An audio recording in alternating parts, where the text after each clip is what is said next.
Hi, how are you doing? I hope you're having a great day. Today I'm just going to talk a little bit about how when you actually do leave and detach and try to leave everything behind, just before you get to do that, before you actually blow up the bridge or burn the ships, like I said, where you make it so you cannot go back, you make it almost impossible to go back. Right before that, is what'll give you the ammunition to do it. Because in a sense, you have a lot of compassion for the time that you put into the relationship, and you feel like, how can I actually detach from somebody I spent so much time with, from a relationship I put so much into? How can I break up a family if you have to break up a family? How can you actually get, it's like you need ammunition. It's like you need something that's going to power you through, because even up to the end, you're going to have questions. You're going to be questioning yourself. If you're the kind of person who's actually lived through the abuse and the toxic behaviors for a time, you get a little bit conditioned to them, even though you know that they're wrong, but you're kind of at a point where you feel like you get conditioned in the fact that you know they're going to continue it. This is usually at the point when you leave, because you've given up on the fact that they're going to make the adjustments they need to do so that you can have a healthy relationship, a healthy family, move forward together, have goals as a couple, and try to focus on things that you can improve, work together. And you're not looking for perfection. You're looking for someone to meet you halfway, in a sense. Someone who's actually going to hear you out on some of the things they're doing that are hurting you or offending you. And if you can't get that, you know that you're not going to move forward with this person. You can't. A matter of fact, you know that you can't move forward with somebody. So when you're at a place like this, you want to leave. But and it's really, you really, really want to leave because you don't want to live like that anymore, because you can't. So that's the ammunition in it. It's actually all the things that they've done in the past that is the ammunition, just how you're feeling about it and how you don't want to feel that way anymore. And because you've already tried everything, you know that they're not going to improve.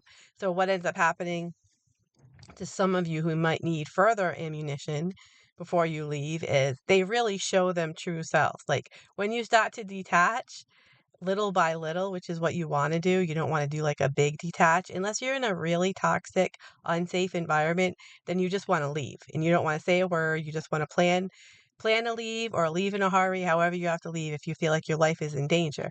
But your life could possibly be in danger anyway and you don't realize it, or you think you're kind of playing with fire because you know there's a possibility that your life could be in danger. They may have told you something, like mine actually told me one time when he was drunk that he would kill me if I leave. But because he was drunk, I wasn't sure if he really meant it or not. I didn't want to believe that he would really kill me, so I didn't want to believe it. And he said it while he was intoxicated. I did actually call the police, but I didn't tell the police that he said that he would kill me. I just told them that he was acting, dangerous and I felt unsafe, but I didn't tell them that. And I should have told them that because they asked me if he threatened me and I told them no. And I should have not done that, but I had all my kids in the house. It's like 11 o'clock at night. I wanted the kids to just go to sleep and I didn't want to have the police arresting their father right in front of them. So there's this other thing that you do with toxic people is you tend to protect them, and you really shouldn't protect them because they're not protecting you. They're not protecting your heart. They're not protecting your feelings. They're not protecting your future. They're not protecting your children. They're doing whatever they have to do. They have a goal, and that's to get whatever it is that you offer them from you and to continue to get it. They never anticipated to not get that thing from you.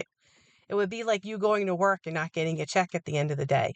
They're there, and everything that they do for brownie points so they can keep you around. They don't do anything just because they care about you. That's what toxicity is. They expect to get something in return for being in your presence, doing anything. If they go to work, you better make sure you're overdoing what they're doing. Like mine would only mow the lawn. That's it. He wouldn't do anything else. I did all of the landscaping. I did moving boulders, planting trees, doing all the gardening. Mine only did He only mowed the lawn, and if I ever tried to mow the lawn, he would get angry because that was, like, his thing. He actually enjoyed it, and it was relaxing for him, so he wouldn't allow me to mow the lawn because he wanted to have that thing. He didn't do the trash, he rarely did the trash. He didn't do any cooking, he didn't do any cleaning, he didn't do anything at all in, disciplining the children or anything. The other thing he did do was he took the kids to their sporting events because he liked to socialize. He liked to flirt with the other parents on the team, especially when he found out I was detaching from him. Once he knew that I was not going to keep throwing myself into the relationship and I was moving away from the relationship, he started flirting with the other mothers on these baseball teams that we have known for years and years and years.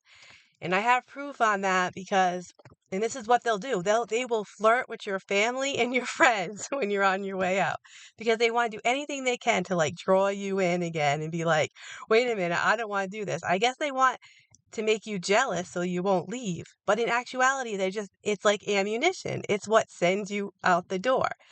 So I had to go travel to my another child's college or whatever, and I was gone for like a month because they were having problems over there. And so I was out of town, I was out of state. And when I came back, he had text messages from another mom or emails from another mom on his phone. And they said that they were meeting up together at the baseball field and smoking pot behind the field. And this was a no drug zone, and this is what they were doing. And then I read these emails, and that's what they said in the emails. And so I I don't even know if I even said anything to him because I was so far out the door. I was just like, okay. But then I mentioned it to my child, and they were like, yeah, actually, the other kid on the team told my child, your dad is messing with my mom. So I just thought you should know because if somebody was messing with my mom or doing that to my mom, I would want to know. So basically, the kid was like, I just want to let you know what your dad's doing to your mom. So this kind of thing was going on, and these are the kinds of thing they're going to do. You know, you're going to find yourself maybe calling the police because they're going to be mine was getting drunk. He'd start at like maybe 9 or 10 at night, pass out, and then start drinking and smoking again in the morning. So come like noon, he's like intoxicated at noon. So I'm looking at him like, you're not taking the kids to the sporting events. But they like to do things like that so that they can portray that they're this perfect parent and that they're so helpful and they're so involved in the child's life. In actuality, anybody who cares about their child wouldn't be flirting with the parents on the other team. They wouldn't do that. They'd keep their boundaries there. Like for your child to have to go through something like that while they're literally a freshman, like on a varsity team, is excruciating. And so they don't care what they do to anybody. They have an objective and they will do anything to do that. And their objective is to keep you, not to let you go. So they will throw any kind of thing out and it's going to be off the wall, crazy, painstaking things, which is going to cause you to get into a little bit of a confusion on your way out, but it's ammunition to go. I just want to talk about a little bit about that because just to prepare you for when you actually do say, okay, I had enough and I'm leaving, that they turn into who they really are, basically. And it's a very hard thing to go through. So, and they will literally tell everybody that you're leaving for nothing so that nobody helps you. So you literally have to get out yourself and make it so that you have nowhere to go. You may end up homeless because they will literally lie to everybody, turn everybody against you. But these people know. They know. They know what's going on. They will even say, they'll tell you what they're doing. He's like, everybody knows it's over with us. Believe me, everybody knows, winking at me because he's flirting with everybody in town. He wants people to stop talking. He wants people to come over to me and say, what's going on? I saw your husband flirting over here. But at this point, you don't care. It's just ammunition. So don't give up hope.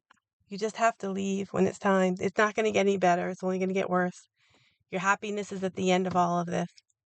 And God is with you. Remember that. They're not with the toxic person. He's with you. Have a great day.